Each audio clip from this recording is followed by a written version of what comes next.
Ya, ya, ya. Siap-siap. Atur nuhun, Kak. Terima kasih. Baik, bismillahirrahmanirrahim. Assalamualaikum warahmatullahi wabarakatuh. Ya. Saya mulai kembali sesi kali ini dengan tahmid dan salawat. Alhamdulillahirabbil alamin. Assalatu wassalamu ala asyrafil anbiya'i wal mursalin wa ala alihi wa sahbihi ajma'in. Rabbi shrah li sadri wa yassir li amri wa hlul 'uqdatam min lisani yafqahu qawli. Karena ini sebuah pembahasan yang sangat positif, maka kita awali dulu tadi dengan tahmid dan salawat. Nah, teman-teman sekalian, hari ini kita bakalan unboxing atau mungkin lebih tepatnya revealing mengenai visi dan misi Kanvas Ilmu ke depannya. Kebayangnya 5 tahun ke depan kita mau ke arah mana sih gitu, jangka pendeknya ya. Kalau 5 tahun ya masih tergolong jangka pendek lah, seperti itu. Dan sebenarnya ini pun sudah ada spill-spillnya sedikit dari sebelumnya gitu. Cuman kali ini kita kita jejekin lagi. Nah, kita benar-benar ungkapkan gitu. Ini loh gitu visi misi kita seperti ini. Nanti kita ke depannya arahnya seperti apa gitu, teman-teman. Nah, ini dulu juga pernah kita bahas, boleh? Ya, Nun, Kak. Ya, ini dari surat Al-Isra 84. A'udzubillahi minasyaitonirrajim. Qul kulun ya'malu ala syakilati. Farabbukum a'lamu biman huwa ahda sabila. Katakanlah Muhammad, setiap orang berbuat sesuai dengan pembawaannya masing-masing. Maka Tuhanmu lebih mengetahui biman dengan apa-apa yang lebih benar jalannya. Ahda sabila. Nah, ini sebuah ayat yang sering digunakan biasanya di talent mapping seperti itu, yang arahnya adalah mengenai minat dan bakat gitu, bahwa ternyata di dalam Al-Quran pun disebut-sebut juga gitu tentang minat dan bakat gitu, bahwa setiap orang itu nanti akan sesuai dengan pembawaannya masing-masing gitu. Setiap orang punya pembawaan yang berbeda-beda. Ada yang mungkin cheerful, ada yang mungkin rada-rada gloomy, ada yang lempeng, ada yang kayak kupu-kupu gitu. Ada juga yang misalkan minatnya menulis gitu, ada yang minatnya dia tampil, acting gitu, ada yang, nah kalau kita spesifik ya arahnya adalah ke yang minat dan bakatnya menggambar gitu. Nah, kadang-kadang ini pun nanti ada beda lagi ya, ada bakat, ada minat. Nah, ya enggak, kalau bakat biasanya ini sudah pembawaan gitu. Biasanya ciri-cirinya kalau seseorang itu punya bakat tertentu, biasanya dia low effort gitu. Dia, oh ini si anak berbakat menggambar, disuruh belajar ngegambar, dia effortnya nggak terlalu besar gitu, karena memang sudah pembawaannya, sudah bakatnya, mungkin bisa dibilang genetiknya ya. Jadi begitu ngulik sedikit, oh cepet nangkepnya gitu di bidang tersebut. Nah, tapi ada lagi minat. Nah, kalau minat kan sebenarnya ketertarikan dia terhadap satu subjek tertentu. Saya minatnya drawing, saya minatnya motor-motoran, saya minatnya naik gunung gitu. Kadang-kadang ada orang yang minat dan bakatnya sinkron, ini enak banget. Tapi kadang-kadang ada juga yang memang nggak begitu juga. Kadang-kadang dia ada bakat apa misalnya, bakat menulis gitu, author, ngarang, tapi minatnya nggak kesana juga. Saya sebenarnya nggak suka nulis gitu. tapi kalau belajar cepet nih, bisa nih, tapi saya minatnya nggak ke sana gitu. Ada juga yang seperti itu.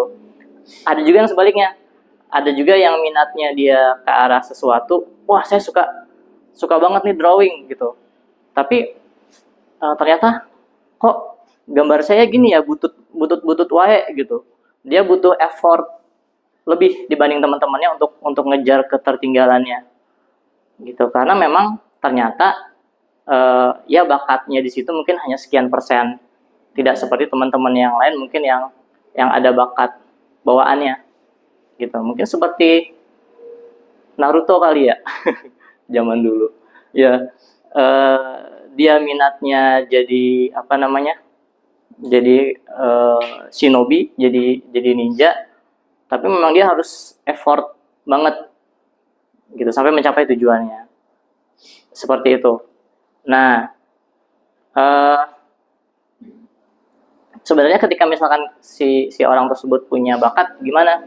Kalau nggak ada bakat tapi dia minat gitu. Tadi sebenarnya dia bisa ngejar dengan effort gitu. Cuman memang beda effortnya gitu dengan yang dia sudah punya, dengan orang lain yang sudah punya bawaannya, bakatnya gitu. Tapi pada dasarnya, nah disinilah kita berkecimpung gitu. Kita membantu anak-anak yang memang bakatnya ke arah seni rupa, ke arah desain gitu, atau juga minatnya tidak hanya bakat tapi juga minatnya, atau yang manapun salah satunya nggak masalah juga gitu. Karena kadang-kadang kalau kalau konteksnya buat anak-anak, kadang-kadang ini jadi apa ya, kadang-kadang nggak enak sih coba-coba gitu, kedengarannya agak nggak enak, tapi memang buat anak-anak ini memang masa-masanya eksplorasi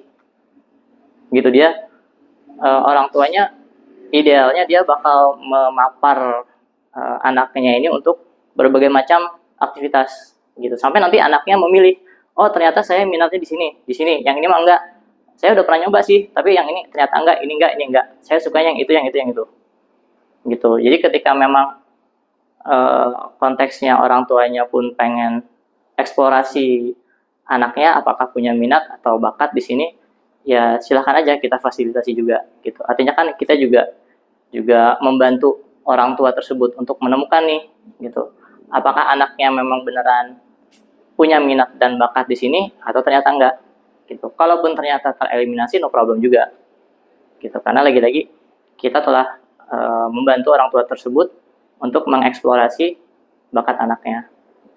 Nah, seperti itu teman-teman kira-kira. Nah, kemudian kita tarik lagi ke sini. An-Nahl 125. Ud'u ila sabili rabbika bil hikmah wal mau'izatil hasanah wajadilhum billati hiya ahsan. Ini mungkin juga sering teman-teman dengar gitu. Yang artinya, ayo serulah manusia-manusia kepada jalan Tuhanmu. Bil hikmah, dengan hikmah, dan mau'izah hasanah, dengan pengajaran yang baik.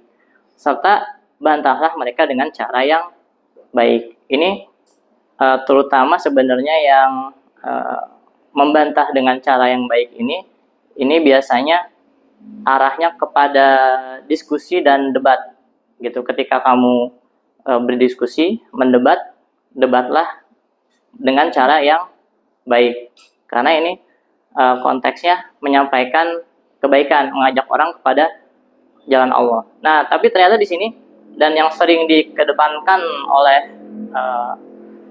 ustadz-ustadz dan ulama-ulama di Indonesia, terutama justru di depannya, yaitu hikmah dan pengajaran yang baik gitu. Bagaimana sih cara kita untuk mengajak orang lain gitu, dengan hikmah, wisdom, dan juga pengajaran yang baik. Apa istilahnya saya lupa. Dengan cara yang baik tuh apa ya? Ada yang juga yang mengartikan yang hikmah itu lebih kepada logiknya, sementara kalau yang mau'izah hasanah itu lebih kepada pendekatan hardnya, gitu, hati ke hati, gitu. Nah, maka sebenarnya teman-teman, apalagi namanya anak-anak ya, bayangkan anak-anak sedang melakukan kegiatan yang dia sukai. Nah, dalam hal ini misalkan menggambar, dia sedang menggambar, mewarnai gitu. Ya kadang-kadang sambil ngobrol, kadang-kadang sambil fokus gitu. Ketika seseorang itu sedang fokus melakukan sesuatu yang dia sukai, itu sebenarnya dia sedang ada di gelombang alfa gitu.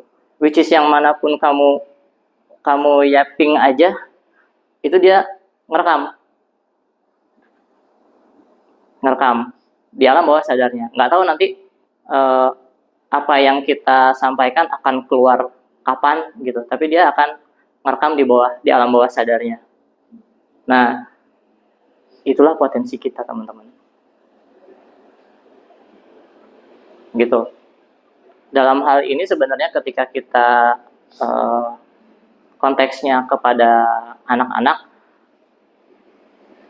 kita bisa banget, kita berpotensi banget menyampaikan nilai-nilai kebaikan. Gitu. Bukan berarti misalnya apa ya, rukun iman ada berapa gitu, enggak juga sih gitu. Tapi kita bisa memasukkan nilai-nilai positif di situ. Tentang ramah misalkan, tentang berteman yang baik. Kalau misalkan dengan temannya nggak marah-marah, fokus ketika mengerjakan sesuatu, fokus misalnya, sabar, tekun atau telaten, itu kan sebenarnya beberapa hal yang memang kita perlukan juga ya dalam menyelesaikan sebuah karya gitu. Tidak terburu-buru misalnya, bicara yang baik, karena kadang-kadang ada apa ya ada ucapan-ucapan yang nggak baik juga kadang-kadang dari anak-anak gitu ya, kadang-kadang dari teman-temannya di sekolah atau dari teman-temannya di rumah kayak gitu. Nah, kalau kayak gitu jangan malah dipancing atau jangan malah dicontohin gitu, tapi ya apa, kita kasih tahu yang benar gitu. Dan seringkali sebenarnya kita nggak bisa langsung counter gitu sih gitu. Ketika misalkan nanti satu momen misalkan anak-anak cerita, oh iya, diterima aja dulu, dengerin dulu gitu. Ini kayaknya teman-teman lebih jago sebenarnya dari saya. Ada anak-anak tiba-tiba dia curhat gitu panjang lebar. Oh iya. Gitu. Jangan ditolak dulu. Misalkan ada isi curhatan yang ternyata mengagetkan buat kita, jangan masa iya, jangan gitu. Nah, biasanya jangan langsung di smash gitu. Tapi diterima aja dulu. Nah, nanti di lain kesempatan kita bisa masuk tuh. Ini kan begini-begini, oh ternyata harusnya begini. Nah, itu seperti itu. Kalau teman-teman menemukan juga, misalkan ada anak yang luar biasa heboh misalkan di dalam kelas, atau bahkan konotasinya negatif. Kalau heboh kan masih positif lah ya.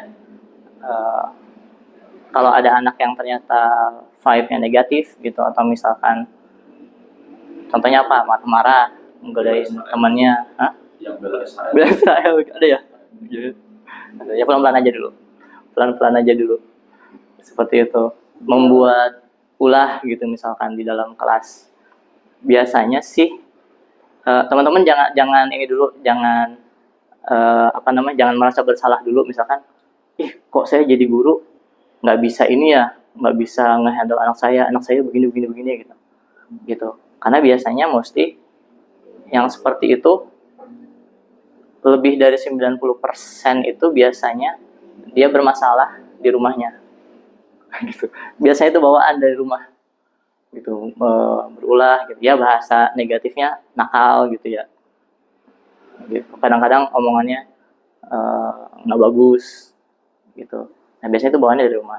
Jadi teman-teman kalau ada yang begitu, misalnya anaknya nggak nurut gitu, jangan buru-buru menyalahkan diri sendiri gitu, karena seringkali begitu gitu. Makanya kalau di sekolah biasanya memang harus dua arah tuh antara sekolah dengan orang tuanya gitu. Tapi kayaknya kita nggak sejauh itu. Nah, eh, ya itu tadi teman-teman. Dengan segala macam permasalahannya ya, dengan segala macam permasalahannya, potensi kita sebagai lembaga pendidikan ini sangat sangat besar gitu. Dan apalagi nanti kalau kita lihat bagaimana future challenges, tantangan-tantangan kita ke depannya. Ini Gen Z udah mau akhir-akhir ya. Bentar lagi udah mau masuk Gen Alpha. Yang anak SD, kalau yang fun basic regular udah generasi Alpha ya. Udah Alpha gitu. Nah, beberapa problem yang kita dapati gitu di anak-anak remaja gitu. Entah kenapa memang ada trennya ya, ada trennya. Ya seperti ini gitu yang mungkin kita juga sudah sering dengar ya, dan mungkin di media juga sudah sering berulang-ulang gitu, sehingga akhirnya jadi stempling juga, jadi stempel juga. Kadang-kadang kita sebenarnya apa ya, kadang-kadang nggak bisa juga sih menyamaratakan kayak gitu ya, tapi memang mostly ternyata kejadian juga stereotip stereotip yang tersebar ya gitu. Misalkan sekarang banyak banyak kedengaran itu kasus-kasus apa, mental health gitu. Mulai banyak pembahasan-pembahasan tentang psikologi gitu yang temanya mental health gitu. Ininya siapa? Si sasarannya siapa? Ya anak-anak remaja sekarang gitu, sampai yang usia-usia sudah angkatan kerja baru pun masih mengalami yang seperti itu gitu. Mental resilience-nya apa sih namanya, ketahanan mentalnya gitu. Kenapa jadi bermasalah di mental health-nya? Karena memang di mental resilience-nya salah satunya gitu. Lagi-lagi kita tidak bisa menyamaratakan, tapi untuk uh, pembahasan kita tetap harus ngambil beberapa contoh ya. Ini beberapa contoh dominannya saja gitu. Lalu apakah saya harus jadi orang yang perfect? Enggak juga gitu, karena nobody is perfect, nggak ada yang sempurna. Dan bahkan seringkali orang-orang yang mengalami hal yang sama, dia jadi lebih relate, bahkan jadi lebih bersemangat untuk ngebantu teman-temannya atau adik-adik kelasnya yang dianya punya problem yang sama gitu. Jadi no problem, kita jalan bareng gitu. Nah, bahkan kalau misalkan apa, rukyah gitu, rukyah sama gitu juga. Biasanya yang ngerukyah itu biasanya sebelumnya punya permasalahan harus dirukyah nih, tapi kan dia jadi ngerti nih, jadi ngerti dan dia jadi relate gitu. Akhirnya dia jadi semangat untuk ngebantuin orang-orang yang lain. Ada lagi yang orang yang suka ngebantuin donor darah, relawan gitu. Dia juga, karena waktu itu pernah kebetulan menghubungin orangnya gitu. Kalau misalkan nyari golongan darah tertentu, nanya ke dia gitu. Ntar dia cariin tuh orangnya, cariin relawannya gitu. Luar biasa banget. Ya, biasanya mereka punya pengalaman seperti itu juga. Jadi mereka relate banget, mereka mengerti banget bahwa ya kita butuh saling bantu gitu kan. Nah, lagi-lagi mencari makna dan tujuan hidup ini sebenarnya juga bukan hal yang spesifik di Gen Z gitu, apalagi nanti di Gen Alpha gitu ya. Ini memang pertanyaan manusia yang paling tua dari zaman setelah Nabi Adam gitu ya. Kalau Nabi Adam kan langsung udah dapat wahyu. Setelah Nabi Adam pasti ini jadi pertanyaan manusia. Apa sih tujuan hidup saya? Gitu. Apa sih makna hidup saya? Nah, ini memang biasanya kejadiannya di remaja atau di di yang adult, yang dewasa tapi baru masuk usia kedewasaan gitu, sekitar 20-an awal gitu kali ya, gitu gitu kira-kira. Nah ini sebagai bayangan gitu bahwa ternyata nanti ini anak-anak yang fun, basic, reguler gitu, mereka harus siap-siap menghadapi ini gitu. Kalau buat yang akademik, ini sedang mereka alami. Ini sedang mereka alami gitu. Bahkan waktu itu ada juga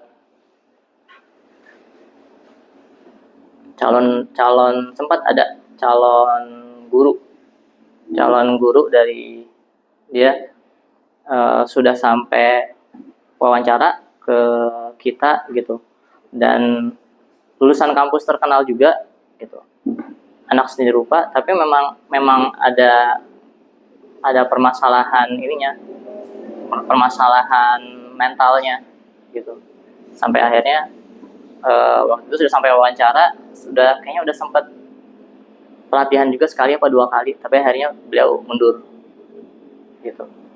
Itu sama beliau juga pada waktu itu sedang apa namanya, ke psikolog gitu, sedang rutin ke psikolog, bahkan ke psikiater gitu. Dan ketika kita menemukan rekan-rekan kita atau misalkan anak-anak misalkan ternyata rutin gitu ke psikolog atau ke psikiater, no problem juga gitu. Itu kan bantuan dari profesional ya, mereka minta pendapat dari profesional gitu. Kadang-kadang itu jadi lebih, bukan kadang-kadang, seringkali jadi lebih objektif gitu ketimbang misalkan curhat ke temannya gitu. Jadi no problem juga. Dan beberapa juga orang-orang yang aku kenal juga ya ada juga gitu. Bukan berarti jadi apa ya, jadi aib gitu. Karena kan kalau di Indonesia masih gitu ya. Padahal kalau di luar mah udah biasa seperti itu. Maka ketika kita ngelihat sekarang banyak polanya seperti itu, datang ke psikolog atau ke psikiater, kalau di luar negeri mah sudah biasa gitu. Itu pola yang biasa di sana. Nah, belum lagi ini nih, AI. Sebenarnya kemarin saya udah siap-siap kalau ada yang nanya tentang AI Kak waktu webinar. Cuman ternyata nggak ada, ya udah biarin. Gitu. Dan kalau tren kedepannya masih terus sama untuk AI ini, aku juga sebenarnya udah pernah bilang, Kak siap-siap yang di akademik nih gitu, karena paling duluan terdampak gitu. Kalau anak-anak masih banyak yang bisa kita gali, karena drawing tradisional manual itu banyak banget manfaatnya gitu, nggak cuman untuk berkarya atau misalkan mendesain, membuat lukisan, tapi prosesnya itu pun banyak benefitnya buat si anak itu gitu. Tapi kalau misalkan sudah ke arah masuk fakultas seni rupa dan desain gitu, itu kan arahnya mau ke profesional ya. Nah itu yang kita siap-siap apabila jika ada disrupsi nantinya. Dia kan sebenarnya lagi disrupsi nih si AI gitu, sambil kita lihat aja nanti ke depannya seperti apa gitu. Yang jelas dia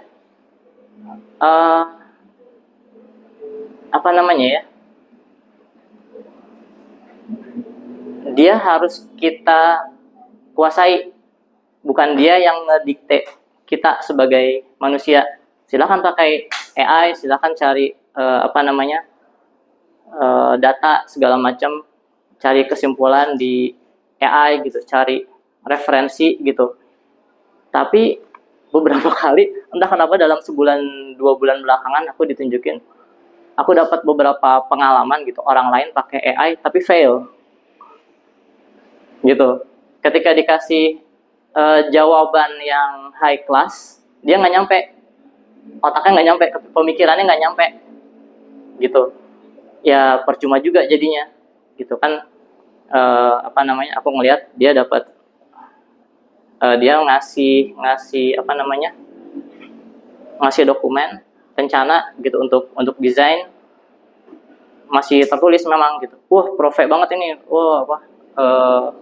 Pokoknya dari konsepnya konsep banget gitu, kayak anak anak desain aja yang bikin gitu, high konsep banget.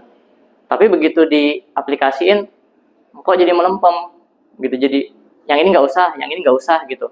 Loh, bentar, ini kan malah benang merahnya, intinya tuh ada di sini, di bagian yang ini, kenapa malah jadi nggak dipakai? Padahal hasil ininya bagus banget, hasil apa dari promptnya dia ngeluarin desain buat plannya itu bagus banget gitu. Jadi teman-teman silahkan mengeksplor AI gitu. Tapi memang memang harus ngejar gitu, manusianya juga harus ngejar, harus mengontrol AI-nya, bukan dikontrol oleh AI-nya gitu teman-teman. Nah ini pun nanti bakalan ada ini ya, maksudnya buat orang-orang yang arahnya ke profesional, buat orang-orang yang pengennya hasil gitu. Buat apa saya belajar desain? Orang tinggal bikin prompt di AI, kurang dari 1 menit jadi. Buat apa saya belajar bikin poster, belajar apa tipografi, layout gitu. Sekarang banyak yang masih kelihatan sih kalau sekarang, kalau poster nih, poster atau flyer acara, oh ini bikinan AI nih. Masih ketahuan sekarang, masih kelihatan. Stylenya kayak pakai kayak pakai Photoshop gitu. Banyak-banyak gradasinya, banyak bayangannya gitu. Terus kayaknya cukup rumit gitu kelihatannya.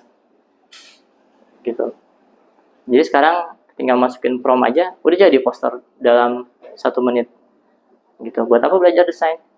Buat apa belajar art? Gitu. Nah, artinya kanvas ilmu juga perlu nanti ke depannya untuk apa namanya? Men-setting tujuan kita gitu. Tidak lagi hanya tentang skill. Karena kalau tentang skill nggak akan menang kita. Kalau tentang skill nggak akan menang. Bisa sih menang, tapi biasanya it takes time gitu. Sementara dia cepet banget, 2 menit, 1 menit jadi gitu. Kalau otot lawan otot, kita nggak akan menang lawan mesin. Tapi ketika kita naikin kualitas humanity-nya, kemanusiaannya, nah ini kita bisa menang gitu. Kreativitas, intuition, feel gitu. Sekali lagi, kalau untuk skillnya bagaimana kak? Ya itu jadi ini sih, jadi standar minimal gitu, standar minimal. Maksudnya bukan berarti skillnya kita juga jadi nggak ada gitu. Tetap kita butuh skill juga, ada bare minimumnya, ada minimumnya. Tapi kita harus lebih dari itu, konsep, understanding, connecting to other apa namanya, ke bidang-bidang lain, connecting ke bidang-bidang lain, gitu. Harus di atas skill sekarang kita berpikirnya, gitu. Lagi-lagi skill tetap harus, gitu. Ini tetap jadi capaian kita, tapi ke atasnya lagi kita juga harus mulai memikirkan, gitu teman-teman. Nah, maka kita review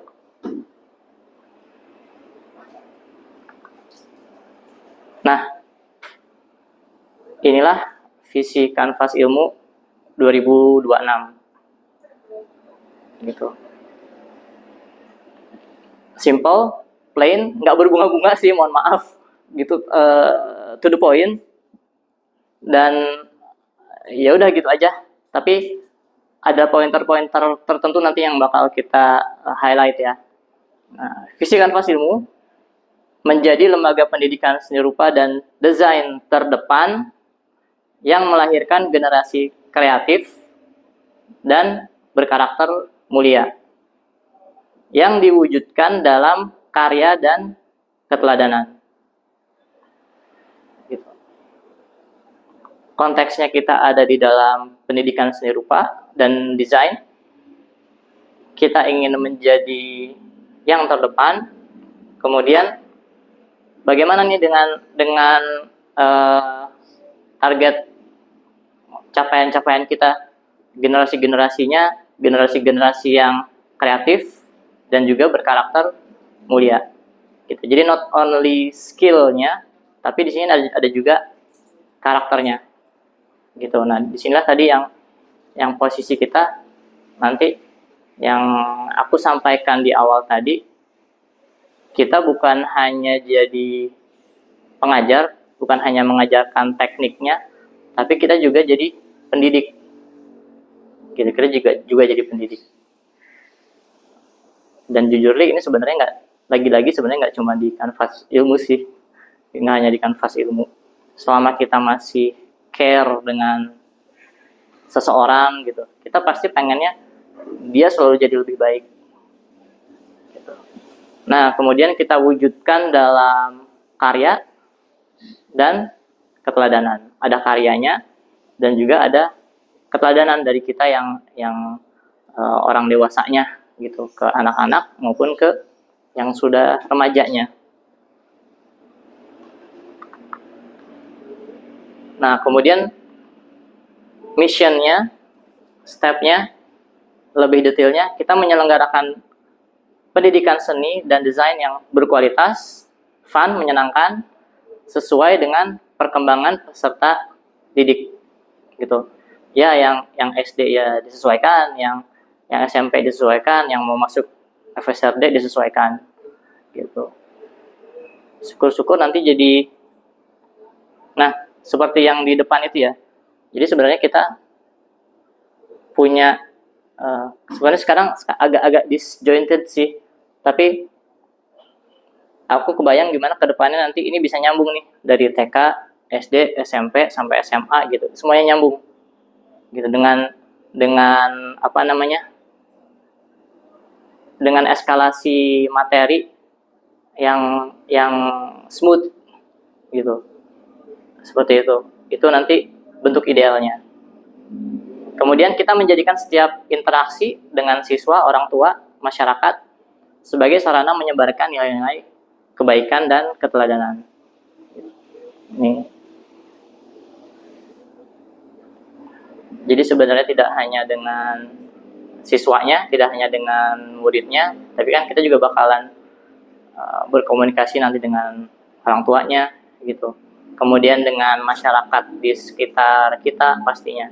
Nah, makanya kemarin juga dari yang dokumen yang ethics itu juga menyoroti berbagai macam aspek gitu ya, dengan kita yang sesama sivitas, dengan murid, dengan orang tua, dan juga dengan masyarakat gitu.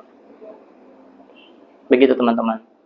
Kemudian mengembangkan skill, termasuk skill kreativitas, karakter, dan life skill, keterampilan hidup peserta didik melalui proses pembelajaran seni dan desain.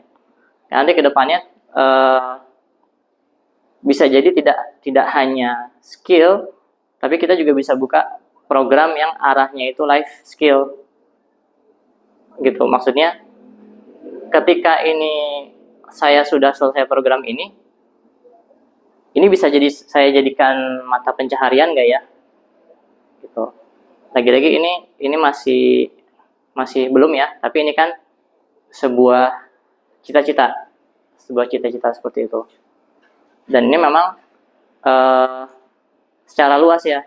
Jadi baik itu kanvas ilmu yang anak-anak, kanvas ilmu Bogor, kanvas ilmu akademi masuk juga, artistik nanti masuk juga ke sini. Dan nanti masing-masing akan mengambil porsi yang sesuai. Nah, kemudian terakhir membangun sumber daya manusia yang profesional, terus bertumbuh dan semakin dekat kepada Tuhan yang Maha Esa. Nah, ini kita buat internalnya.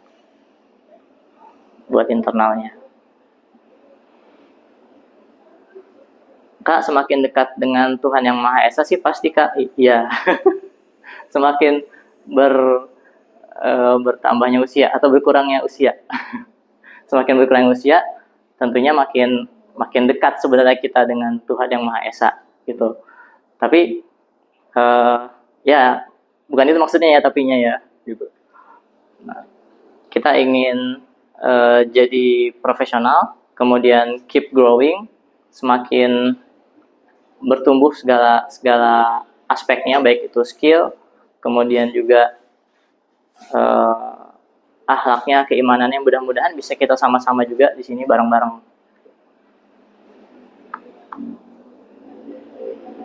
Gitu. Ini mengenai mission. Nah, ini beberapa yang kalau misalkan kita highlight ya.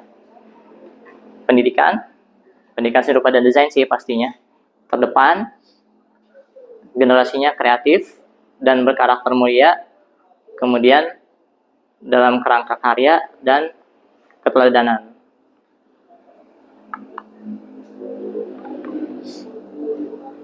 Ini pointer-pointer di misinya. Pendidikannya berkualitas, fun, sesuai perkembangan anak, gitu. Interaksinya menyebarkan nilai-nilai kebaikan dan keteladanan. Gitu. Kemudian yang dikembangkan apa saja, skill, kreativitas, gitu, karakter, life skill, melalui lagi-lagi kerangkanya di pembelajaran art and design. Gitu. Kemudian sumber daya yang kita ingin menjadi orang-orang yang profesional, terus bertumbuh, keep growth, kemudian kita semakin dekat kepada Tuhan Yang Maha Esa. Gitu. Ya, kalau misalkan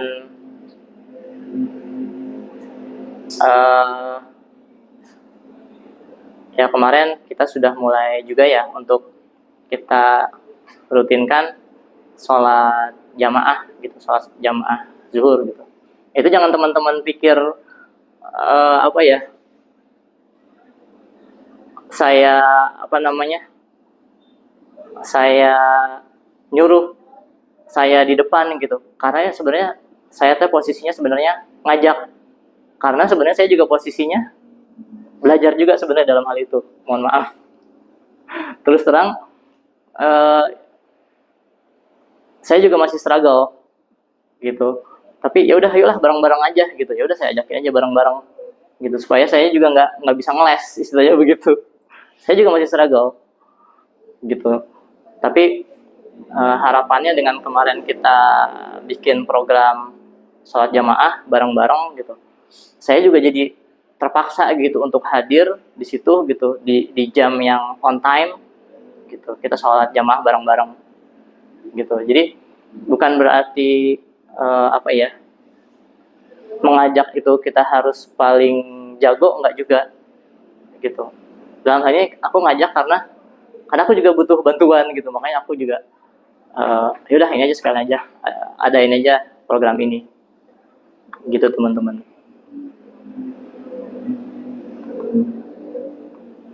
Nah, dua hal lagi di balik visi dan misi, ada core purpose sama core value gitu.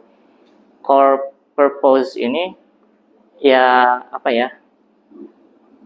purpose-nya kanvas ilmu itu buat apa sih sebenarnya gitu. Sebenarnya kita ingin mengajak manusia, mengantarkan manusia, ya kita nih gitu ya, saya, teman-teman, ya manusia juga kan gitu. Baik itu baik itu staff, guru, admin gitu. Ya manajemen juga gitu. Ya anak-anak, siswa juga, orang tua juga gitu. Purpose-nya adalah kita menghantarkan manusia semakin dekat kepada Allah gitu. Bingkainya tadi pendidikan seni dan desain gitu teman-teman. Nah, dari core purpose ini adalah sesuatu yang ingin kita jadikan dasar, kita jadikan fondasi. Nah, maka turun ada core value. Value apa saja yang pengen kita pengen kita tekankan untuk saat ini gitu. Untuk saat ini kita akan bicara 4 hal, yaitu lillah, profesional, bertumbuh, dan kreatif. Gitu. Lillah berarti kan mengembalikan semuanya untuk Allah. Gitu. Profesional, mengerjakan segala sesuatu gitu sesuai dengan apa yang ditugaskan gitu. Bertumbuh, kita terus belajar, terus berkembang. Kemudian kreatif juga tidak boleh lepas dari core kita, karena namanya juga pendidikan seni dan desain gitu, nggak akan lepas dari namanya kreativitas gitu. Bahkan nanti ini bisa lebih luas lagi dibandingkan hanya lebih luas lagi dari drawing gitu, misalkan dari painting atau dari desain gitu. Kreativitas ini bisa jadi kita bawa kemana-mana gitu, dalam konteks apapun gitu, dalam kebutuhan apapun. Ketika kita punya kreativitas, biasanya nanti kita punya banyak alternatif solusi. Nah, gitu teman-teman. Nah, nanti ini kita share juga. Dari ininya juga nggak ini ya. Kadang-kadang kan ada yang bisa jadi singkatan, ada yang berbunga-bunga. Ini mah langsung aja, ya udah nggak apa-apa lah. Gitu. Lillah, profesional, bertumbuh, kreatif. Gitu teman-teman. Nah, kita endapkan dulu sementara. Khawatirnya sudah terlalu banyak yang disampaikan. Kita endapkan dulu sementara. Setelah ini nanti mungkin kita break dulu sebentar, sekitar 10 menit. Habis itu nanti kita lanjut lagi. Oke, terima kasih banyak teman-teman. Wassalamualaikum warahmatullahi wabarakatuh.